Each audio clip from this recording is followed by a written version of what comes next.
whatever she put her mind to. Late night hours up the hill, serving coffee to strangers, talking about revenue. Well, it looks like the herd is all in the one paddock together today.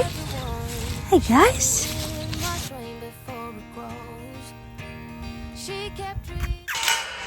Always got to shut the gate, mate. This is a third gate that we've gone through, which is actually a really good exercise to start connecting with him from the moment that I put the halter on and I'm getting him to the arena. So you're doing well. And he's just standing behind me while I open the third gate. It's going to be a bloody stinker today, so we need to get this session started. My intention for today's session is just to drop in and connect with him, create that partnership. I'll start with some basic groundwork and then we'll move into Liberty. Now, my intention with Liberty is just to play with him. I might set up some of the poles, give him something a little bit more exciting to do than go round in a circle. Consistency is always key with things like cues and which buttons you're pushing, but I think you can mix it up sometimes. And for me personally, I want our partnership to be playful so that we're always progressing and learning new things. He doesn't seem too distracted by having a camera set up. It's a really great way for me to then sit down and reflect on what has actually come up for me somatically and emotionally. Because when I take myself through these sessions, they're self-guided. It's not like equine assisted therapy when someone is holding the session for you. I am spending time with these amazing animals, using it as my own self-studies to see what it reflects back to me so that I can have the experience for myself. Because when it comes to the somatic connection and learning that you get through horses, it really is something that you have to experience for yourself. You can't quite fathom the experience because the horse will teach that person something that will be very individual to the next person. I can't believe how relaxed you are. You're so relaxed. I like to start every single session the same with the simple act of grooming. But it is a very effective practice for both Rio and for me. Whilst this is relaxing for him and putting his nervous system into the parasympathetic and a place of safety, it's also doing that for me as well. I'm using each practice that I do mindfully. So when I am stroking him with the brush, I'm trying to be mindful of every single movement that I make. Now, in this particular instance, I chose to groom him down at the arena so that I could film it. But I also found it was a great start to introduce some of the practices that we do within groundwork. So whilst I'm grooming him, getting him to back up or move his hindquarters so that I can groom him on the other side. This way, I'm kind of getting his brain to start thinking about what he's doing so that he's prepared for the work that's going to come. Now, I like to begin every practice the same way. I get all of the lead lines and ropes organized. There's nothing worse than having them flapping around or getting in the way. And then I actually like to shake off any stagnant energy that I'm holding on to. And I'm also giving him a chance to bite off or swat away any of the flies that are annoying him. Now, all of these groundwork practices that I'm doing are to set me up for the Liberty work that I do with him. So I run through everything on the ground with the halter on first. We've been building on this same practice for a few weeks now, so he will have some muscle memory. And fortunately, Rio does have some education behind him as well. So this is actually quite a suitable partnership for me. Because I'm still very much a student, it is very good for me to be with a horse that has some education and isn't green. Now, in this particular session, I wanted to introduce more equipment. So the first thing that we looked at doing was standing on the bridge. Oh boy, that's halfway. Now, the way in which I like to build my partnerships with the horse is to use lots of verbal positive reinforcement and less of the treats. I actually prefer to leave the carrots in my bag and then have a carrot station with my water. So it's a carrot water station. So you'll see us midway through coming and having a carrot and water break. Next thing I like to do is the lateral flexion with their neck.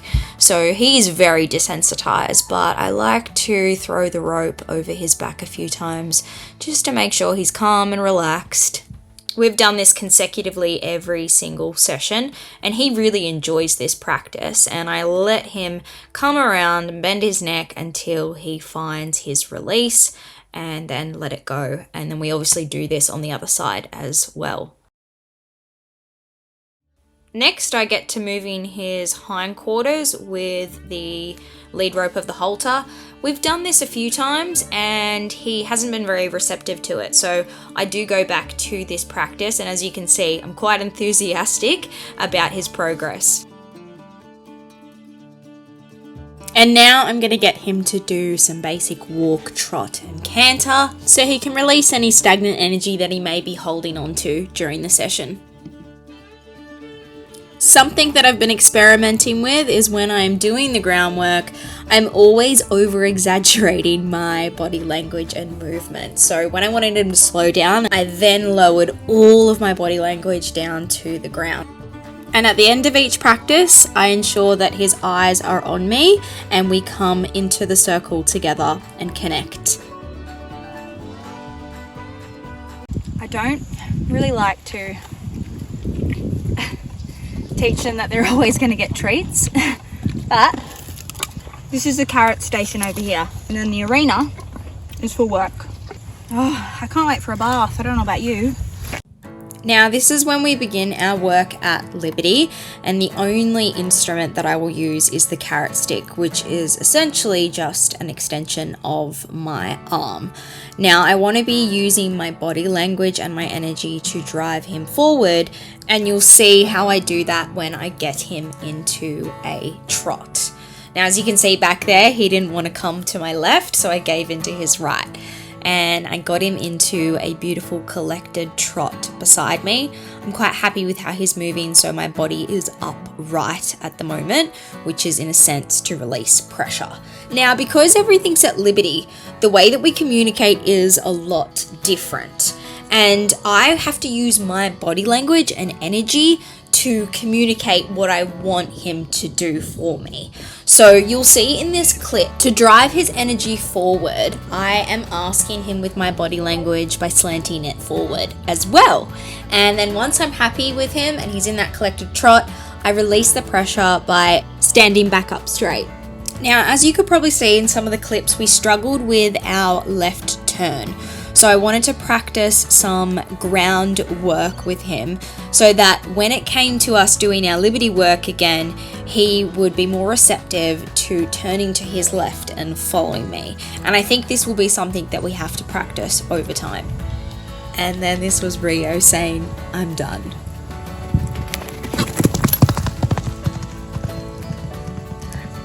Because I'm a bit of a perfectionist, I always think that we need to do more in our sessions, and sometimes less is more. I could tell that he wasn't really connected to me when I was making all of my left turns, and so I just went back to the basics, went back to the groundwork, and then practiced it at Liberty. So I kind of just found what our blind spots were, slowed down so that we could actually work on them rather than doing more. It's the basics at the moment, the fundamentals of partnership. And that's why I'm starting off these sessions with the basics of grooming, or running my hands over the largest parts of the horse's body so that I'm connected to them when I'm working with them, but I'm also creating that relationship and foundation of safety and trust. That's why the moment that I get into the paddock, I don't go and catch him. I try and let him come to me, because that is the whole purpose of Liberty work. Is it's not like traditional horse training. It's partnership, and it is two souls moving at free will, coming together in unison. And that's where I've really felt the change in my own mental health and emotional state, is when I'm actually doing the Liberty work on the ground. And I get a lot of endorphins and feel good hormones when I'm in the saddle. Rocking back in the saddle can regulate your entire nervous system, that very bodily movement. For me personally, I get very overwhelmed and very hypervigilant of loud sounds. When I come into contact with these horses, I just really get to a place that silences out the noise of the world, quite literally, but also the head noise that goes on in here. When I'm with him, I have to remind myself that if I'm not present, he's going to pick up on that, and we're not going to be able to have a partnership, are we, buddy? So when I come here, it is this beautiful practice, because the way that I speak to him is not just by the vocal cues. The way that I speak to him is by my body language. I could be asking something of him with my voice, and if my body language doesn't match, he's not going to do it. This is the art of actually bringing your mind, body, and voice to articulate and to respond in your relationships so that people can better respond to you. People knew her by her will, to make it whatever she put her mind to. Late night hours up the hill, serving coffee to strangers, talking about revenue.